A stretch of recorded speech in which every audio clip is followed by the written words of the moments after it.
கிறிஸ்துவுக்குள் பிரியமானவர்களே, கர்த்தராகிய இயேசு கிறிஸ்துவின் நாமத்தினால் உங்கள் அனைவருக்கும் என் அன்பின் வாழ்த்துதலை தெரியப்படுத்துகிறேன்.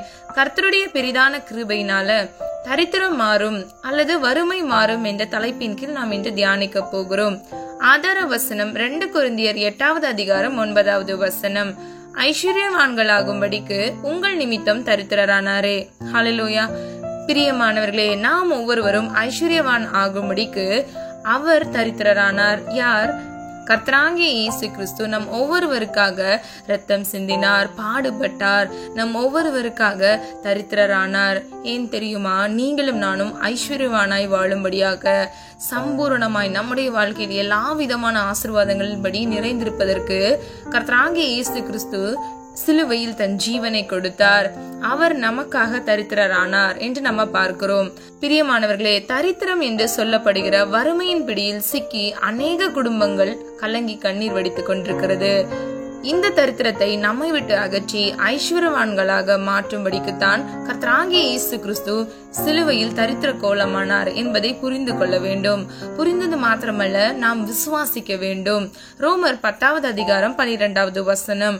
யூதன் என்றும் கிரேக்கன் என்றும் வித்தியாசமே இல்லை, எல்லாருக்கும் கர்த்தரானவர் தம்மை தொழுது கொள்கிற யாவருக்கும் ஐஸ்வர்யம் பண்ணராய் இருக்கிறார். ஹல்லேலூயா. பிரியமானவர்களே, யூதர் என்றும் இல்லை, கிரேக்கரும் என்றும் இல்லை. நம்முடைய தேவன் மாறாதவர், அவர் பட்சபாதம் அல்லாதவர் என்று வேதம் சொல்லுகிறது. இன்னைக்கு நீங்களும் நானும் எந்த வித்தியாசமுமே இல்லாமல் கர்த்தராகிய இயேசு கிறிஸ்துவை நாம் தொழுது கொள்ளும் பொழுது நாம் ஐஸ்வர்ய பண்ணராய் இருக்கிறோம். ஹல்லேலூயா. இதை நாம் உணர வேண்டும், இதை நாம் புரிந்து கொள்ள வேண்டும், இதை நாம் அறிந்து கொள்ள வேண்டும். அப்பொழுதுதான் நம்முடைய வாழ்க்கையில் இருக்கிற எல்லா தரித்திரங்களிலிருந்து மாற்றம் பெற்று நாம் ஆசீர்வாதத்தை சுதந்திரித்துக் கொள்ள முடியும். லூக்கா 7வது அதிகாரம் 22வது வசனம். இயேசு அவர்களுக்கு பிரதியுத்தரமாக, நீங்கள் போய் கண்டவைகளையும் கேட்டவைகளையும் யோவானுக்கு அறிவியுங்கள். குருடர் பார்வையடைகிறார்கள், சப்பானிகள் நடக்கிறார்கள், குஷ்டரோகிகள் சுத்தமாகிறார்கள், செவிடர் கேட்கிறார்கள், மரித்தோர் எழுந்திருக்கிறார்கள். கடைசியா பாருங்க, தரித்திரருக்கு சுவிசேஷம் பிரசங்கிக்கப்படுகிறது. ஹல்லேலூயா. பிரியமானவர்களே, இந்த வசனத்தில் தரித்திரருக்கு சுவிசேஷம் பிரசங்கிக்கப்படுகிறது என்று எழுதப்பட்டிருக்கிறது. சுவிசேஷமாகிய தேவனுடைய வார்த்தை தரித்திரமான ஜனங்களை செழிப்படைய செய்கிறது என்பதை நாம் புரிந்து கொள்ளலாம். ஹல்லேலூயா. தரித்திரமாகிய வறுமை குடும்பங்களில் இருப்பதற்கு காரணங்கள் என்ன என்பதை நம்ம பார்க்க போகிறோம். நாம் வேதத்தின்படி 6 காரியங்களை இன்று நம்ம பார்க்க போகிறோம். முதலாவது, சோம்பேறித்தனம் இருக்கும் குடும்பங்களில் தரித்திரம் இருக்கும். ஆதார வசனம் நீதிமொழிகள் 6வது அதிகாரம் 9 முதல் 11வது வசனம். சோம்பேறியே, நீ எவ்வளவு நேரம் படுத்திருப்பாய்? எப்பொழுது உன் தூக்கத்தை விட்டு எழுந்திருப்பாய்? இன்னும் கொஞ்சம் தூங்கட்டும், இன்னும் கொஞ்சம் உறங்கட்டும், இன்னும் கொஞ்சம் கை முடக்கி கொண்டு நித்திரை செய்யட்டும் என்பாயோ? உன் தரித்திரம் வழிப்போக்கனை போலவும் உன் வறுமை ஆயுதம் அணிந்தவனை போலவும் வரும். ஹல்லேலூயா. பிரியமானவர்களே, இந்த 3 வசனங்களை நம்ம என்ன பார்க்கிறோம் தெரியுமா? சோம்பேறித்தனத்தின் ஆவி கிரியை செய்கிற குடும்பங்களில் வேலை செய்ய மனம் இருக்காது, தொழில் செய்ய மனம் இருக்காது, வியாபாரம் செய்ய மனம் இருக்காது, குறிப்பாக அவர்களுக்கு உழைக்க மனமே இருக்காது. பிரியமானவர்களே, உழைப்பு இல்லை என்றால் எப்படி உயர்வு வரும்? எப்படி நம்மை கர்த்தர் ஆசீர்வதிக்க முடியும்? யோசித்து பாருங்க. 1 கொரிந்தியர் 3வது அதிகாரம் 6வது வசனம். நான் நட்டேன், அப்போலோ நீர் பாய்ச்சினான், தேவனே விளைய செய்தார். ஹல்லேலூயா. பிரியமானவர்களே, இந்த வசனத்தின்படி நாம் அறிந்து கொள்வது, நாம் நட வேண்டும், நீர் பாய்ச்ச வேண்டும், அப்பொழுது பிதாவாகிய தேவன் அதை விளைய செய்வார். அப்பொழுது நாம் ஆசீர்வதிக்கப்படுவோம். பிரியமானவர்களே, நம்முடைய வாழ்க்கையில நாம் எதுவும் செய்யாமல், நாம் நடாமல், நீர் பாய்ச்சாமல் நம்ம எப்படி விளைச்சலை எதிர்பார்க்க முடியும்? ஆசீர்வாதம் இல்லை இல்லை என்று வருந்துகிறவர்கள் எதையுமே செய்யாமல் வருந்துவதற்கு காரணமே இல்லை இல்லையா? பிரியமானவர்களே, இன்னைக்கு நீங்களும் நானும் நம்ம கையிட்டு செய்கிற காரியங்களை கர்த்தர் ஆசீர்வதிப்பார் என்று நம்ம விசுவாசிக்க வேண்டும். ஏனென்றால் நம்ம கிறிஸ்துவுக்குள் பிறந்திருக்கிறோம், நாம் கிறிஸ்துவுடைய பிள்ளைகளாய் இருக்கிறோம். பிரியமானவர்களே, சோம்பேறித்தனத்தை கொண்டு வருகிறது ஒரு பொல்லாத ஆவி. அதை நாம் கர்த்தருடைய சமூகத்தில் ஜெபித்து அதை துரத்தி அடிக்க வேண்டும். அப்பொழுது உங்களுடைய குடும்பங்களிலிருந்து தரித்திரங்கள் மாறும், நீங்கள் செழிப்படைவீர்கள், நன்மை பெறுவீர்கள். ஹல்லேலூயா. இரண்டாவதாக, சிற்றின்பத்திற்கு நேரத்தையும் பணத்தையும் செலவழிக்கும் குடும்பங்களில் தரித்திரம் இருக்கும். ஆதார வசனம் நீதிமொழிகள் 21வது அதிகாரம் 17வது வசனம். சிற்றின்ப பிரியன் தரித்திரராவான், மதுபானத்தையும் எண்ணெயையும் விரும்புகிறவன் ஐஸ்வர்யவானாவதில்லை. பிரியமானவர்களே, மதுபானம், விபச்சாரம் மற்றும் ஆடம்பரமான கேளிக்கைகளுக்கு நேரத்தையும் பணத்தையும் செலவழிக்கும் குடும்பங்கள் எவ்வளவு செல்வந்தராக இருந்தாலும் குறிப்பிட்ட காலத்துக்குள் தரித்திரராக மாறிவிடுகிறார்கள். பிரியமானவர்களே, இப்படிப்பட்ட காரியங்கள் நம்முடைய வாழ்க்கையில் இருக்குமானால் இவைகளை விட்டு வெளியே வர வேண்டும். அப்பொழுது நம்முடைய குடும்பத்தில் செழிப்பு உண்டாகும், வறுமை நிலை மாறும், ஆசீர்வாதத்தை பெற்றுக்கொள்ளலாம். ஹல்லேலூயா. மூன்றாவதாக, நல்ல புத்திமதிகளை ஏற்றுக்கொள்ளாமல் புத்திமதியை தள்ளுகிற குடும்பங்களில் தரித்திரம் வரும். ஆதார வசனம் நீதிமொழிகள் 13வது அதிகாரம் 18வது வசனம்.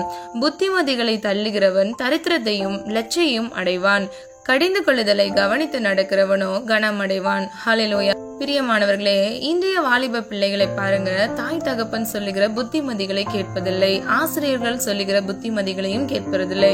இப்படிப்பட்ட பிள்ளைகளுடைய எதிர்காலம் கேள்விக்குறியாக இருக்கிறது. அது மாத்திரமல்ல, கர்த்தருடைய சபையில் ஆராதிக்கும் பொழுது தேவ பிள்ளைகள் அநேகர் திருச்சபையில் போதகர் சொல்லுகிற வார்த்தைகளுக்கு கீழ்ப்படுகிறதில்லை. இதனுடைய விளைவு என்ன? அவர்களுடைய வீட்டுகளில் தரித்திரம் வரும். புத்திமதிகளை கேளாதவர்கள், அதை தள்ளுகிறவர்கள் வீட்டில் செழிப்புகள் இருக்காது. அவர்களுடைய வருமானம் முழுவதும் வறுமைக்கு ஏதுவாக போய்கொண்டிருக்கும்.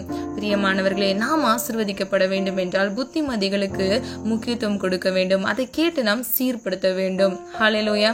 நாலாவதாக, வீணராகிய சில தவறான மனிதர்களை பின்பற்றுகிறவர்களின் வாழ்வில் தரித்திரம் இருக்கும்.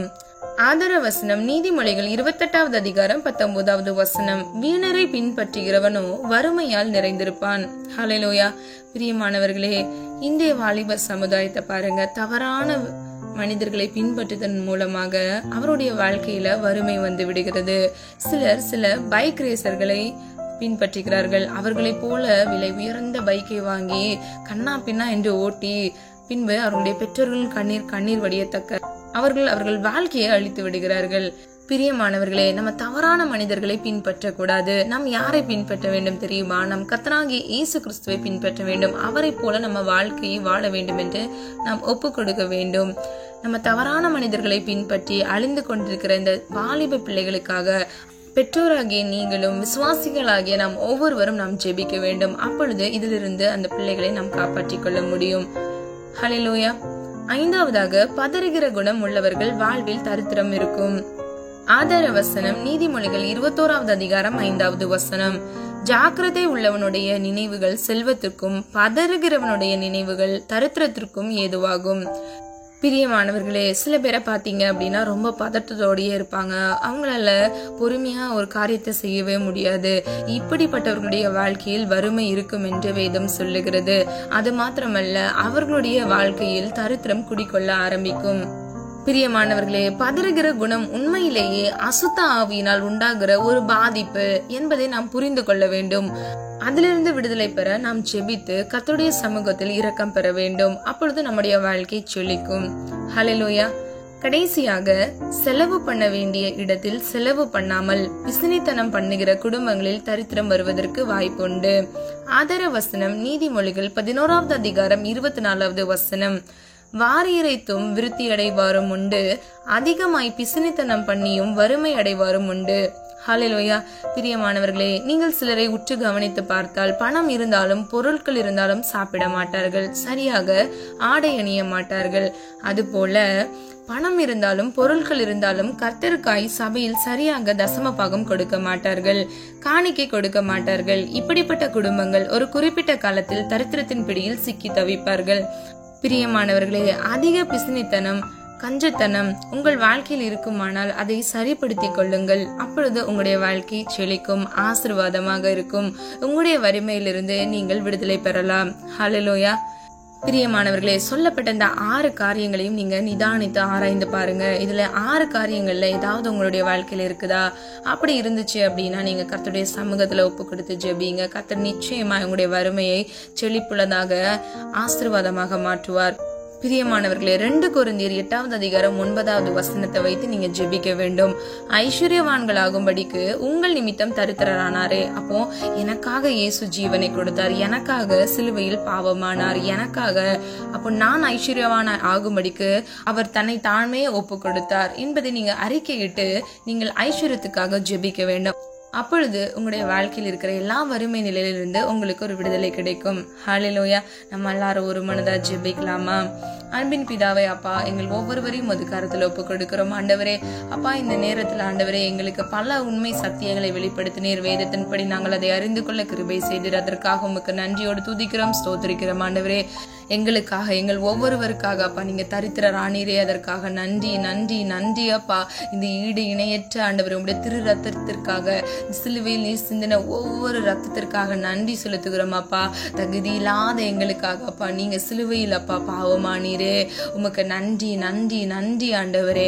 அப்பா, இந்த காணொலியை கேட்டுக்கொண்டிருக்கிற பிள்ளைகளின் வாழ்க்கையில அப்பா தரித்திரம் இருந்திருந்தால் இயேசுவின் நாமத்தினால் அதிலிருந்து விடுதலை பெற இயேசுவின் நாமத்தினால் கிருபை உண்டாவதாக தகப்பனே.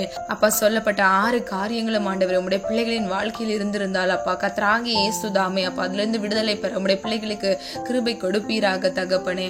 அப்பா, உம்முடைய பிள்ளைகளின் வாழ்க்கையில் அப்பா தரித்திரம் இருக்கக்கூடாது அப்பா. ஆசீர்வாத வாசல்களை இயேசுவின் நாமத்தினால் திறந்து கொடுங்க. பிள்ளைகளுடைய வறுமை நிலைகள், கடன் பாரங்கள், சுமைகள், கஷ்டங்கள், நஷ்டங்கள் எல்லாவற்றிலும் இருந்து நசரேயனாகிய இயேசுவின் நாமத்தினால் ஒரு விடுதலை உண்டாவதாக தகப்பனே. இயேசுவின் ரத்தத்தை ஒவ்வொரு பிள்ளைகள் மீதும் தெளித்து ஜெபிக்கிறேன் அப்பா. ஆவியானவரின் கரத்துக்குள்ள ஒப்பு கொடுத்து ஜெபிக்கிறேன் ஆண்டவரே. பிள்ளைகளை வேலி அடைத்து பாதுகாத்துக் கொள்ளுங்க.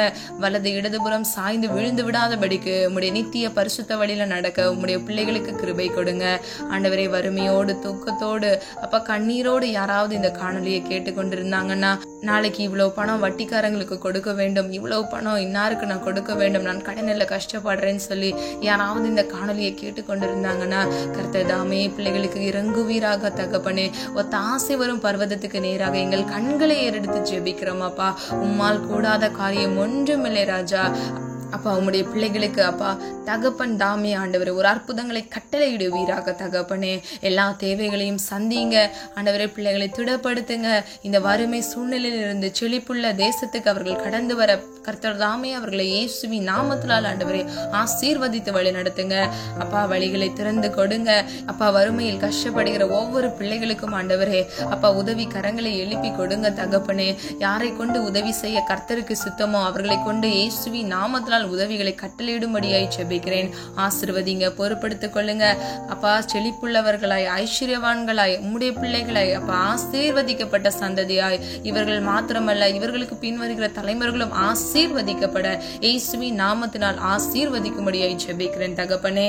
கர்த்தர் பொறுப்படுத்திக் கொள்ளுங்க. தாழ்த்துக்கிறோம், வெறுமையாக்குகிறோம். உடைய நாம மாத்திரம் மகிமைப்படுவதாக. இயேசு கிறிஸ்துவின் மூலம் ஜெபிக்கிறோம் ஜீவனுள்ள நல்ல பிதாவே, ஆமேன்.